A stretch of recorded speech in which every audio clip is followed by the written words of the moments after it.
Hola, buen día. Mi nombre es Wendy Acevedo y el día de hoy el equipo Warfarina del grupo 461 vamos a exponer nuestro producto integrador de aprendizaje que es sobre el manejo de la embolia pulmonar, warfarina, polimorfismos y las alternativas terapéuticas.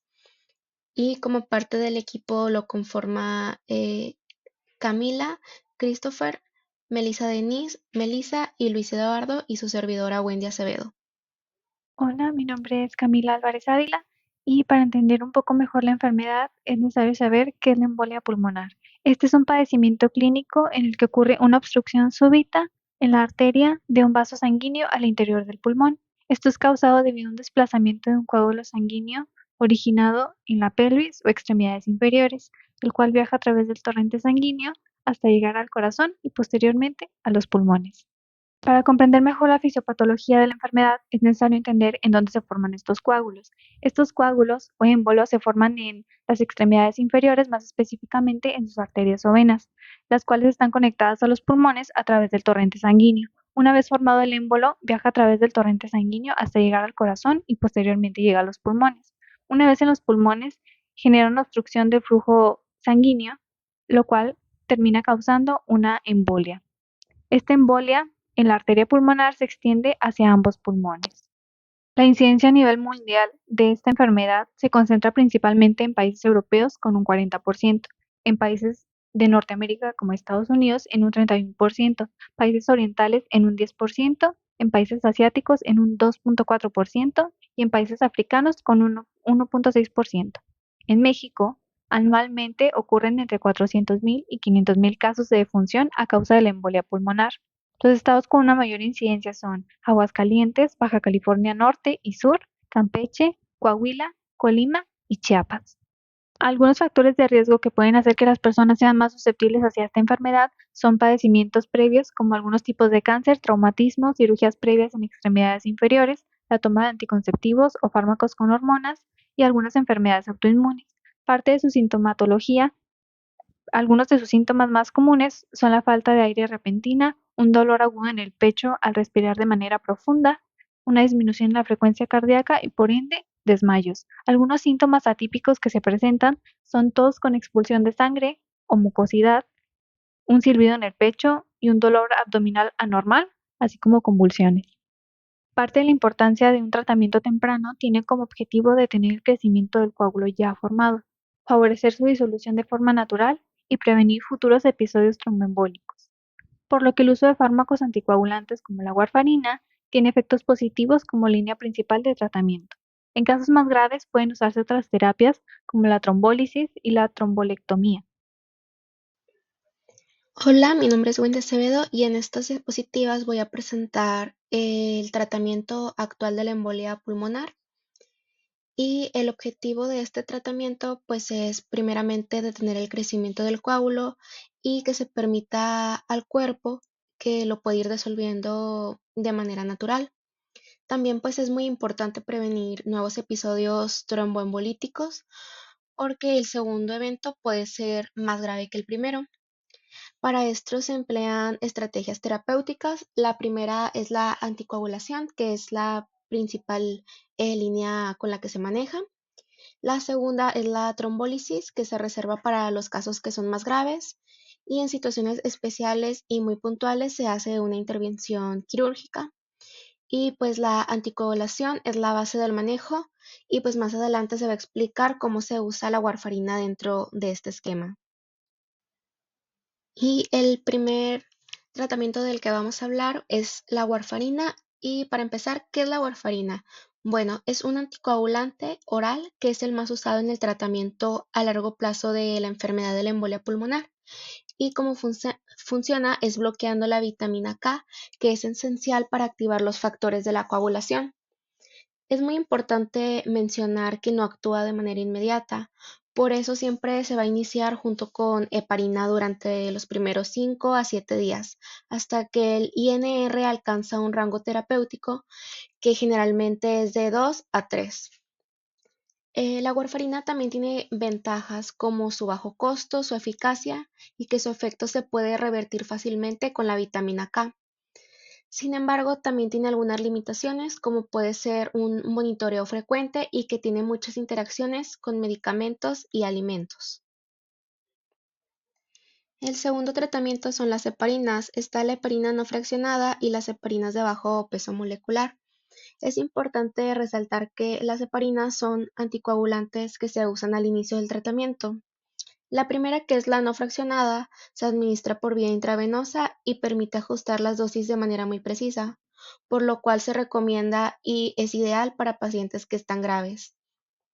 Después, la heparina de bajo peso molecular, como la enoxaparina, se aplica por vía subcutánea y tiene un efecto más estable y predecible. Estas heparinas van a actuar más rápido que la warfarina, lo cual ayuda a impedir que el coágulo crezca mientras el INR sube al rango terapéutico. Por eso siempre se usan primero, antes de pasar al manejo con la warfarina, que es a largo plazo. Ahora voy a hablar acerca del manejo en pacientes graves.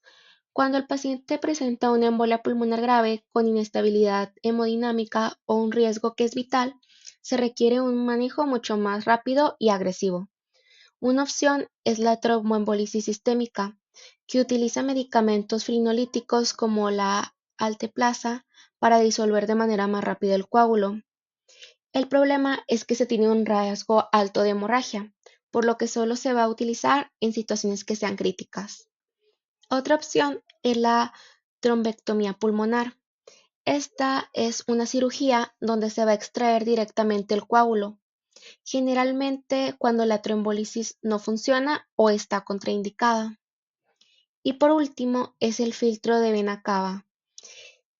En este se coloca cuando el paciente no puede recibir anticoagulantes por contraindicaciones.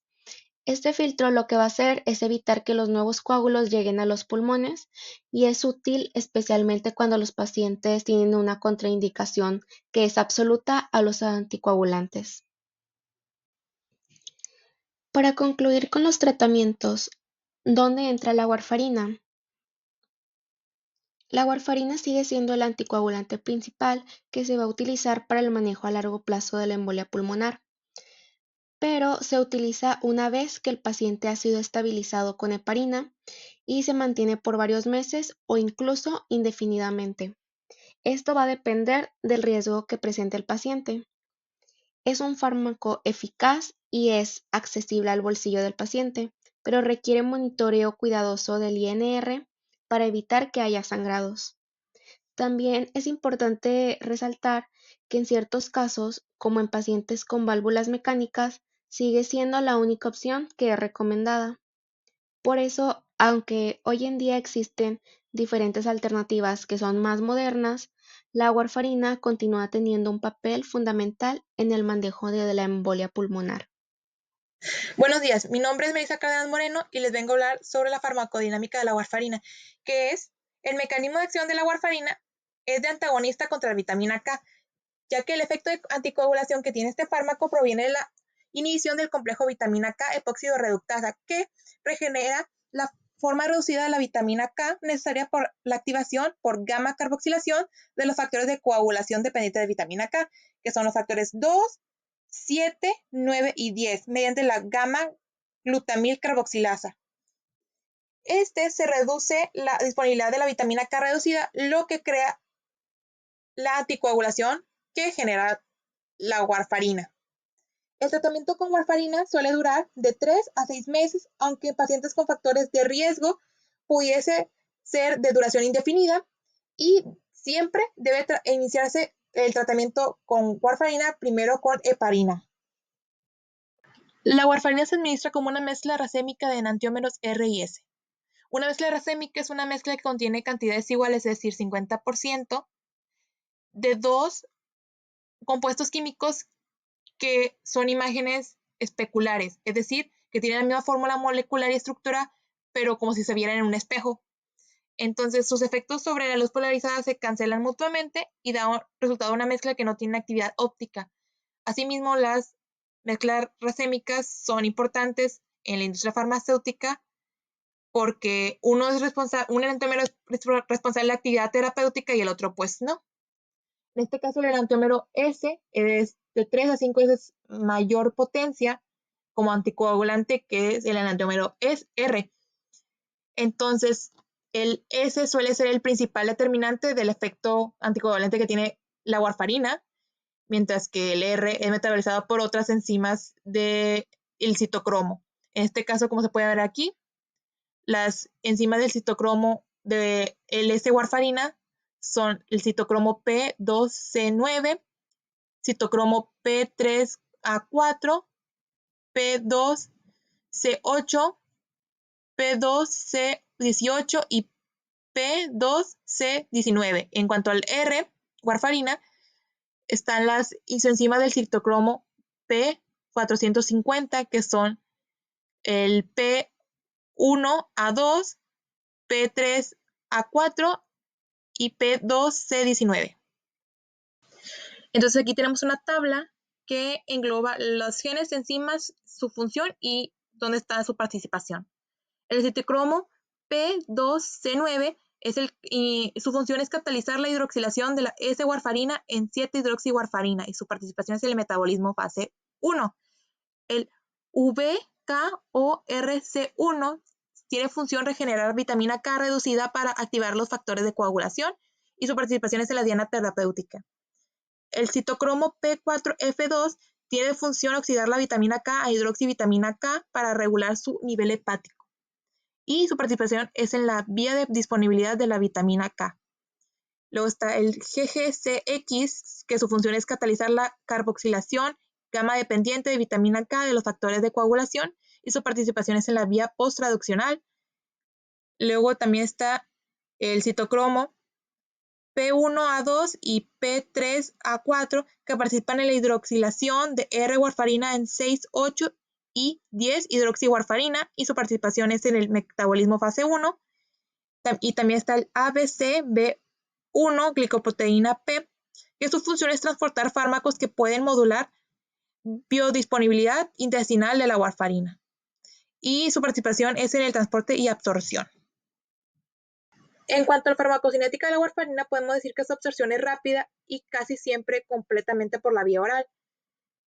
En volumen de distribución es relativamente pequeño y como permanece principalmente en plasma debido a su unión elevada, que es de un 99%, por lo que se ocurren cambios en proteínas, estos no afectan su concentración libre, pero sí en algunas situaciones en concreto.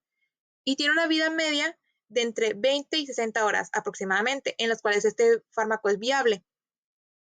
En cuanto a excreción de los enantiómeros, esto se da cuando son hidrolizados inactivos y estos se desechan por medio de la vía renal o la orina y biliar. Y bueno, ¿cuál es la relación que tiene el INR, que es el Índice Internacional Normalizado, la dosis y el metabolismo? Pues básicamente la warfarina tiene ventana terapéutica estrecha, por lo que pequeñas variaciones en el metabolismo pueden alterar gravemente el índice. Si se metaboliza más lento este fármaco, aumenta la concentración y aumenta el índice y hay riesgo de hemorragia. Pero sin embargo, si se metaboliza muy rápido, el INR disminuye y hay riesgo de trombosis, por lo que tiene que estar en un término medio. Y es por eso que ahí es donde entran las variantes en las enzimas metabolizadoras, ya que estos son los que afectan si el metabolismo es más rápido o más lento. Pasando al polimorfismo de los genes anteriores, se tiene primero el CYP2C9, que es uno de los principales metabolizadores de la S-warfarina. El alelo principal corresponde al tipo silvestre y presenta la actividad enzimática normal, pero el alelo 2 ya se identifica con una reducción de la actividad enzimática hasta un 12%. Esto significa que el metabolismo de la S-warfarina se hace más lento, por lo que el fármaco permanece más tiempo en el organismo. Por otro lado, el alelo número 3 también reduce la actividad enzimática, pero ahora a menos del 5%. Esto puede favorecer una acumulación todavía más marcada del fármaco. Luego está el gen VCORC1, que es el que codifica la enzima blanco de la warfarina. En este polimorfismo se reduce la expresión del gen, por lo que hay menos enzima disponible para inhibir, y como consecuencia las personas con este cambio son más sensibles al efecto del anticoagulante. Además, el genotipo A se ha asociado de manera consistente con requerimientos más bajos de warfarina, lo cual puede explicar del 15 al 30% de la variabilidad de la dosis. Luego, en el caso de CYP4F2, este polimorfismo se asocia a una actividad enzimática reducida también. Cuando funciona con menor eficiencia, aumenta la concentración de vitamina K activa en el hígado. Y como la warfarina actúa interfiriendo en ese mismo ciclo, los pacientes con este cambio suelen requerir dosis ligeramente más altas para así lograr el mismo grado de anticoagulación. Y luego, el gen ABCB1, que es un gen relacionado con el transporte de diversos fármacos, en este polimorfismo se asocia con varios estudios de requerimientos más bajos de warfarina. Sin embargo, sus efectos siguen siendo muy modestos y menos consistentes en comparación con los genes anteriores. Cuando existen polimorfismos como el CYP2C9 en 2 y 3 o el BORC-C1, pues la dosis, la eficacia y el riesgo de hemorragia cambian significativamente. Los pacientes con estos genotipos suelen requerir dosis más bajas y un control mucho más estricto del anticoagulante. Por eso es importante considerar alternativas terapéuticas y pruebas genéticas para identificar estos polimorfismos. Tales cuales los anticoagulantes orales directos está el apixaban, rivaroxaban, dabigatran y edoxaban.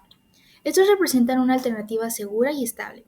Estos no dependen del metabolismo por el CYP2C9 ni de la sensibilidad regulada por el BORC-C1, por lo que su eficacia no se altera en presencia de estos polimorfismos.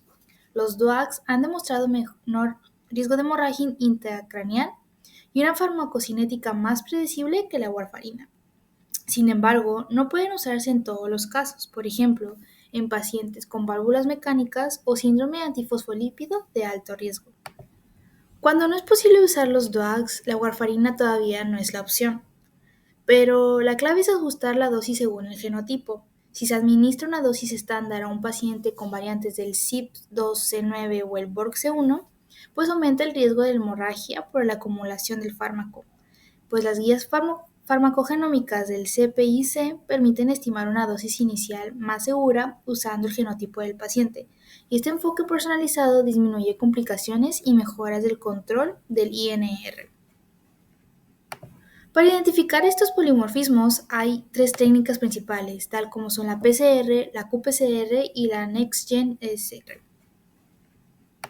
Para identificar estos polimorfismos hay tres técnicas principales, tal como son la PCR, la qPCR y la Next-Gen secuenciación, la secuenciación de siguiente generación. La PCR convencional pues amplifica una región específica del ADN utilizando ciclos de desnaturalización, alineamiento y extensión para producir copias de un fragmento, pues con esta técnica podemos detectar la presencia o ausencia de variantes específicas. En la qPCR o la PCR de tiempo real, es lo mismo que la PCR, pero incorpora moléculas fluorescentes que permiten monitorear la amplificación en tiempo real, tal como son las TACPO. Y pues en estas las curvas de fluorescencia o de melting permiten identificar el genotipo. Un pico indica un homocigoto, dos picos indican heterocigoto. Y tal con las NGS o la secuenciación de nueva generación, pues esta analiza múltiples genes simultáneamente.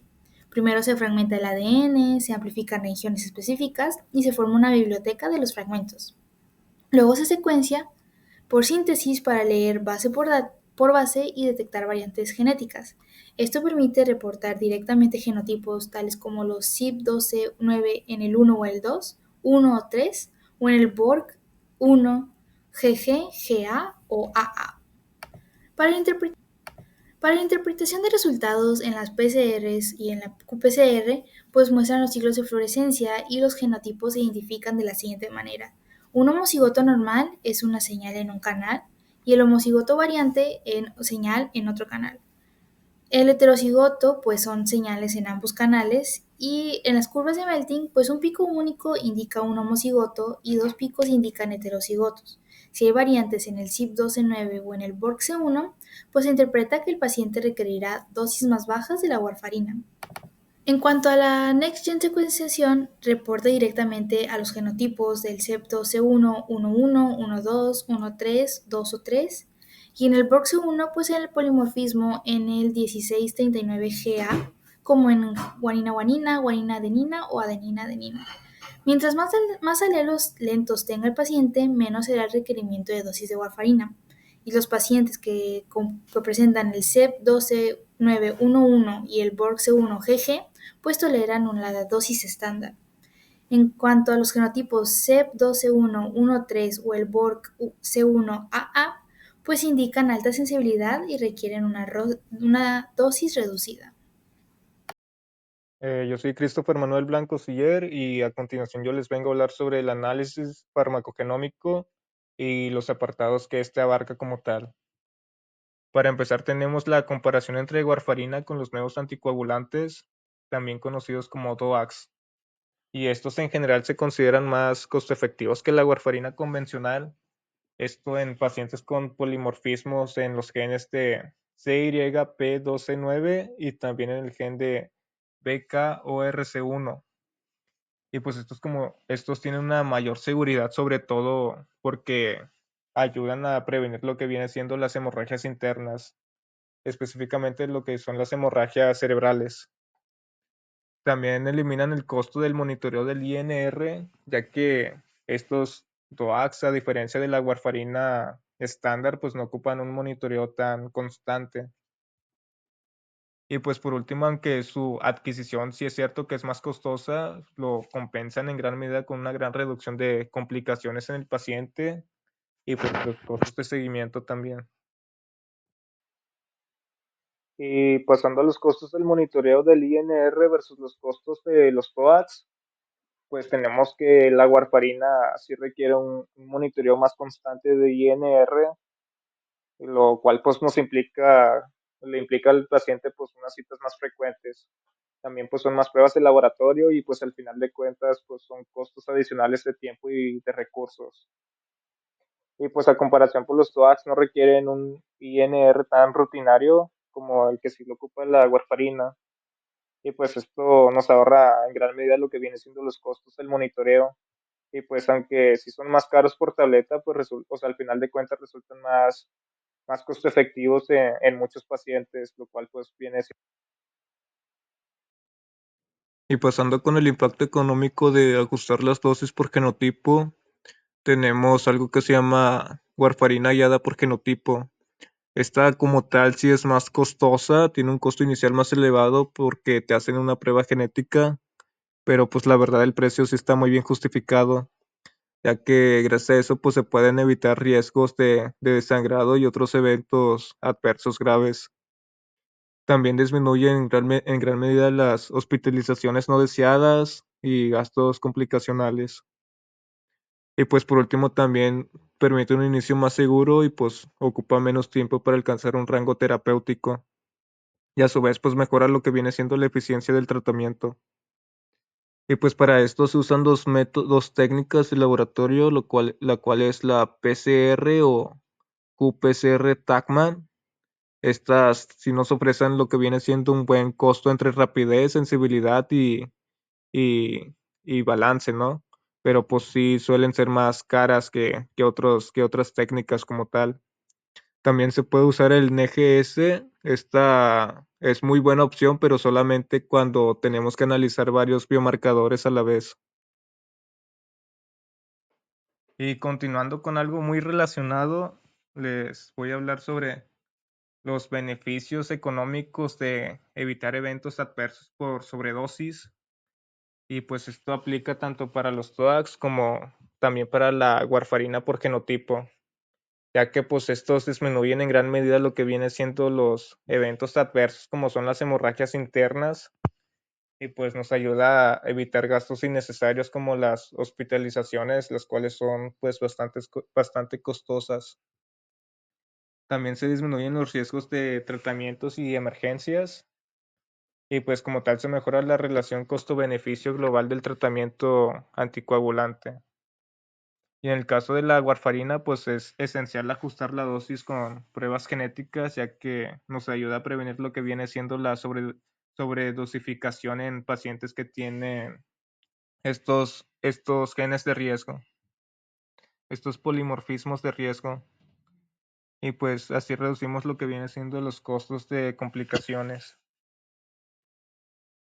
Y ya para acabar tenemos lo que son los modelos comunes. Aquí abarcamos lo que es costo-beneficio, costo-efectividad y costo-utilidad. Empezando con el costo-beneficio, pues tenemos la comparación de cuánto se invierte contra cuánto dinero nos ahorramos con esa inversión. Y pues podemos poner como ejemplo lo que es el costo de las pruebas genéticas más el tratamiento ajustado. Y lo podemos comparar con lo que nos ahorramos por menos hospitalizaciones y menos hemorragias en pacientes mal dosificados. Continuando con el costo-efectividad, aquí abarcamos la relación del costo con un resultado clínico. Y pues como ejemplo podemos poner las TOACs o la warfarina guiada por genotipo, lo cual es más costo efectivo que la warfarina estándar y pues como tal reduce las complicaciones en pacientes.